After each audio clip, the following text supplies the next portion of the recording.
सर्वांना नमस्कार। या व्हिडिओमध्ये आपण कोनीय बाह्यरेखा कशी चिन्हांकित करावी, फाईल कशी करावी आणि अंतरामध्ये समाविष्ट कसे करावे याबद्दल चर्चा करणार आहोत। उद्दिष्टे। हा व्हिडिओ तुम्हाला उपयुक्त आहे।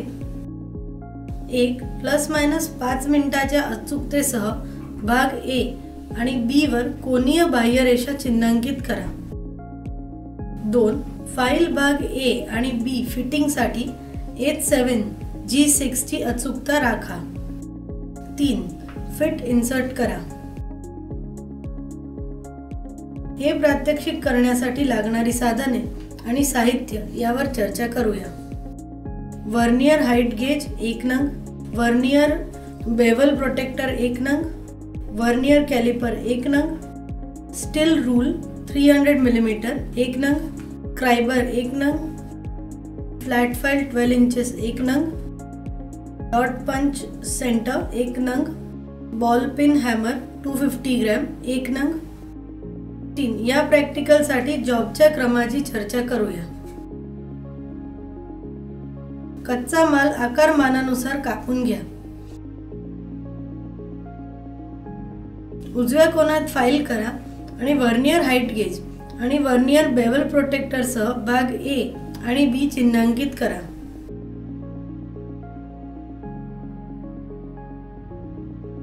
चिन्हांकित रेषा बाहेरील ओळीवर पंच करा। हॅक सॉइंग आणि चेन ड्रिलिंग द्वारे अनावश्यक मटेरियल काढा।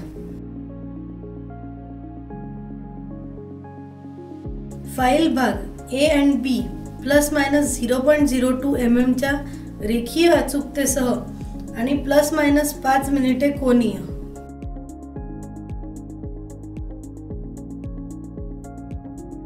वर्नियर बेवल प्रोट्रॅक्टर द्वारे कोनीय परिमाणे तपासत आहे। ए भागाला बी भागाशी जोडा आणि समाप्त करा। सुरक्षितता। चिन्हांकित करताना स्केल सेट स्क्वेअर द्वारे कोनीय परिमाणे कोन चिन्हांकित करू नका। फिटिंग साठी हतोडा वापरू नका। प्रॅक्टिकल मध्ये कामाचा क्रम करूया। हे काम करण्यासाठी माइल्ड स्टील फ्लॅट सामग्री निवडा आणि निवडलेला MS फ्लॅट सपाट आणि गुळगुळीत असल्याची खात्री करा। तसेच MS फ्लॅटची जाडी 5 मिलीमीटर आणि रुंदी 50 मिलीमीटर असल्याची खात्री करा।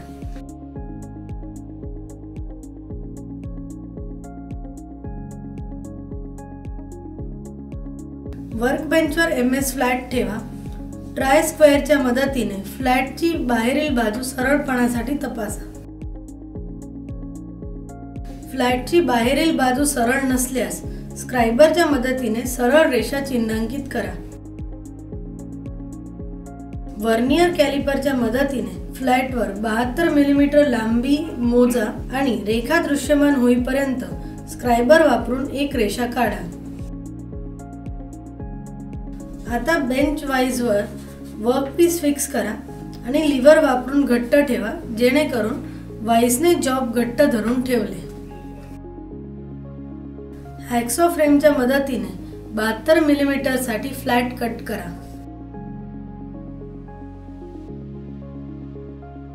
आता वर्कपीस वळवा, वाईसच्या वरच्या बाजूस अतिरिक्त सामग्रीचा सामना करा आणि वर्कपीसच्या पृष्ठभागात सपाट फाईलसह फाईल करणे सुरू करा, जेणेकरून पृष्ठभागावरील अतिरिक्त सामग्री काढून टाकली जाईल। आता वर्नियर कॅलिपर वापरा आणि MS तुकडा लांबी आणि रुंदीसाठी मोजा, जे अनुक्रमे 72 आणि 50 मिलीमीटर आहे। बेंच वाईस मध्ये लिव्हर अनलॉक करा, जबड्यांमधील वर्कपीस सेट करा आणि वर्कपीसची पृष्ठभाग सपाट फाईलसह फाईल करणे सुरू करा।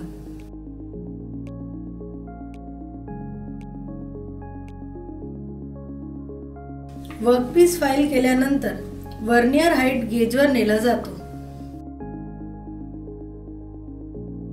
वर्नियर हाइट गेजद्वारे बनवलेले चिन्हांकन पाहण्यासाठी कामाच्या तुकड्यावर खडू लावला जातो। वर्कपीस अँगल ब्लॉकच्या विरुद्ध धरून स्केचमध्ये दाखवल्याप्रमाणे मार्किंग केले जाते. दिलेल्या परिमाणानुसार 5 मिमी आणि 18 मिमी.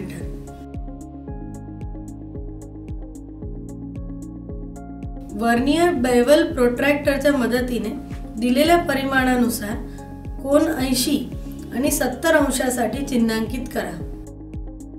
वर्नियर हाईट गेज आणि वर्नियर बेवल प्रोट्रॅक्टरने मार्किंग केल्यानंतर स्टील रूलर आणि स्क्रायबरच्या मदतीने रेषा चिन्हांकित करा. हातावर वर्कपीस ठेवल्याने डॉट पंच आणि बॉलपिन हॅमरच्या मदतीने रेषांवर लहान खुणा तयार होतील.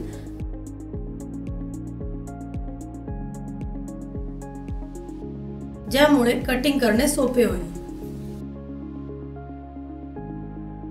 वर्कपीस बेंच वाईजच्या जबड्यांमध्ये कोनात धरून ठेवल्याने सरळ कापता येईल. कटिंग हॅक्सॉ फ्रेम द्वारा केले जाते आणि पंच चिन्हांच्या पलीकडे कटिंग केले जात नाही याची खात्री करा. कापल्यानंतर तुमच्याकडे 2 जॉब असतील, भाग ए आणि बी. बेंच वाईजच्या जॉमध्ये जॉबचे तुकडे ठेवा आणि वर्कपीस सरळ करण्यासाठी फाईलच्या मदतीने फाईल करणे सुरू करा. दोन्ही भाग ए आणि बी तयार आहेत. 2 वर्कपीस ए आणि बी एकत्र करून संरेखन तपासा.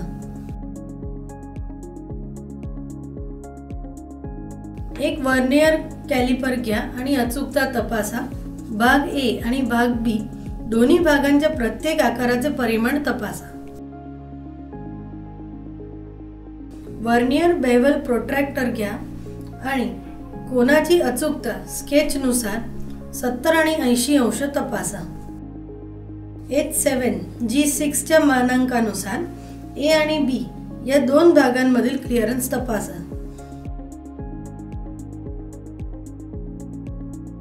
H7 G6 फीट किमान 0.007 mm आणि कमाल क्लिअरन्स 0.041 mm देते.